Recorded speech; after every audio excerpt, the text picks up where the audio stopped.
11 जुलाई 2006 को, जो कि अब मुंबई की तारीख में 7/11 के नाम से जानी जाती है, शहर की लोकल ट्रेन्स पर दहशतगर्दी का हौलनाक हमला हुआ।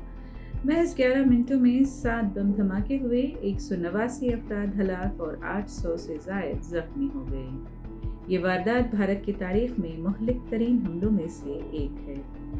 महाराष्ट्र की एंटी टेररिज्म स्क्वाड ATS ने जल्द ही 13 मुस्लिम नौजवानों को गिरफ्तार कर लिया। उन पर पाकिस्तान से तरबियत हासिल करने, बम नस्ब करने, दहशतगर्दों को पनाह देने जैसे संगीन इल्जाम लगाए गए। साल 2015 में 12 अफराद को सजा सुना दी गई, 5 को सजाए मौत और 7 को उम्र कैद। लेकिन 21 जुलाई 2025 को बॉम्बे हाई कोर्ट ने एक तारीखी फैसला सुनाया।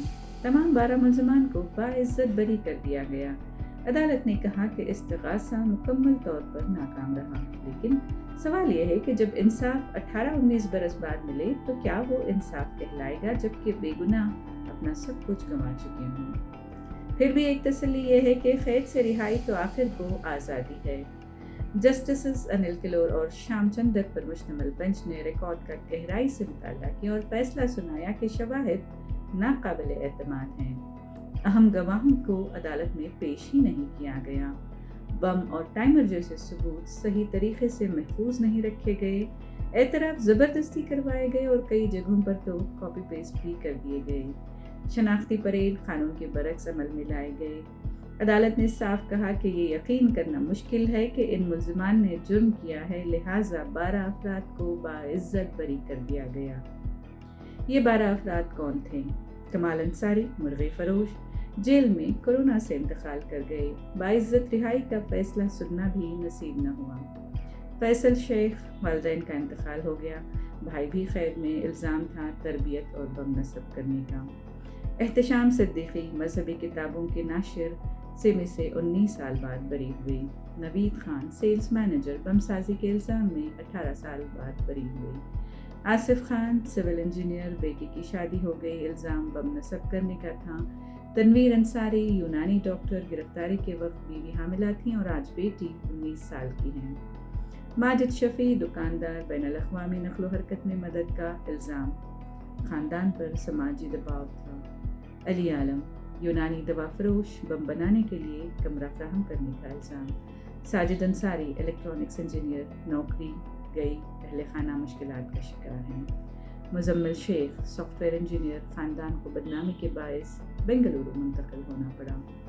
सुहेल शेख, दर्जी हैं जिन पर रेकी और बमसाजी का इल्ज़ाम था। ज़मीर शेख, चाबी साज, असलहा तरबियत और मवाद रखने का इल्ज़ाम।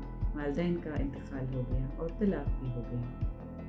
वाहिद शेख 9 साल बाद 2015 में ट्रायल कोर्ट से बरी हो गए। सबसे पहले रिहा होने वाले ये पहले फर्द थे। ये सब मुसलमान थे और ये महज इत्तेफाक नहीं था। असदुद्दीन ओवैसी ने बरमला कहा है कि 12 मुस्लिम मर्द 18 साल जेल में रहे, उनकी जवानी छिन गई। क्या कोई ATS अफसर को इसकी सज़ा मिलेगी? क्या कोई माफ़ी मांगेगा? इन 12 अफराद को न सिर्फ अदालत में बल्कि मीडिया और सियासत में भी मुजरिम बना दिया गया। उनके ख़ानदानों को धमकियाँ दी गई, मोहल्लों में बदनाम हो गए। बच्चे अपने वालिद को सिर्फ जेल में देख पाए। कमाल अंसारी तो कभी बरी होने की खुशी भी न देख पाए। 2021 में कोरोना से जेल में इंतकाल कर गए। अब एक और सवाल सबके जहनों में है, खासकर धमाकों के मुतासरीन तो ज़रूर सोचते होंगे कि अगर ये मुजरिम नहीं थे तो असल मुजरिम कहाँ हैं? और बाइज्जत बरी होने वालों का सबसे बड़ा सवाल ये है कि जब जुर्म साबित न हुआ तो ये 18 बरस कौन लौटाएगा? महाराष्ट्र के वज़ीर आला देवेंद्र फडणवीस ने फैसले पर हैरत का इजहार करते हुए कहा है कि सुप्रीम कोर्ट में चैलेंज किया जाएगा और मामले की संगीनी को देखते हुए केस की समाअत 24 जुलाई 2025 को होगी। ये केस सिर्फ 7/11 धमाकों तक महदूद नहीं रहा। अब ये एक आईना बन चुका है जिसमें हम अपनी पुलिस, अदलिया, मीडिया और माशरती तासुबात को देख सकते हैं। इंसाफ सिर्फ सज़ा देने का नाम नहीं, बेगुनाहों की हिफाजत भी है।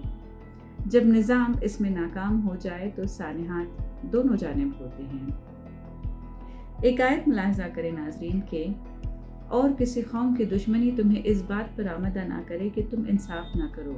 नहीं, इंसाफ करो, यही तक़वे की खरीद दर है। ये है मुसलमान कौम के लिए कुरान में खुली हिदायत और ताकीद, لیکن اگر مسلمان قوم سے ہی دشمنی برتی جائے تو خدا ہی محافظ ہے۔ 7/11 کا مقدمہ صرف 12 افراد کا مقدمہ نہیں تھا، یہ مقدمہ تھا ہمارے ضمیر، ہمارے عدالتی اصول اور ہماری انسانیت کا۔ کاش ہم اتنا سیکھ سکیں کہ شک کی بنیاد پر نہ سزائیں دی جائیں، نہ زندگیاں برباد کی جائیں۔